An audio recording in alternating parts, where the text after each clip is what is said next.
वेङ्कटेश प्रयच्छ प्रयच्छ अहं दूरतस्ते पदाम्भोजयुग्मप्रणामे च यागत्य सेवां करोमि सकृत्सेवया नित्यसेवा परं त्वं प्रयच्छ प्रयच्छ प्रभो वेङ्कटेश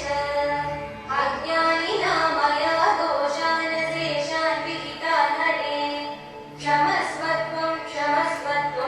शेषशैलसिकामणे अज्ञानिना मया दोषान् शेषान् विहितान् हरे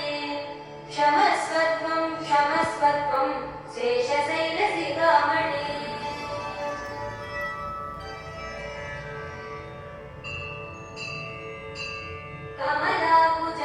कमलाकुचूचुककुङ्कुमतो नियतार्णितातुलनीलतनो कमलायतलोचनलोकपते विजयी भव वेङ्कटशैलपते कमलाकुचूचुककुङ्कुमतो नियतार्णितातुलनीलतनो कमलायतलोचनलोकपते विजयी भव वेङ्कटशैलपते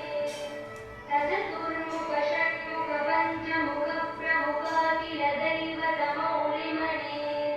शरणागतवत्सरतारनिधे परिपालय मां वृषतैलपते अतिवेलतया तव दुर्विषहैरनुवेलकृतपराधसदैः हरितं परितं वृषतैलपते परया कृपया परिपाहि हरे अधिवेङ्कटशैलमुदा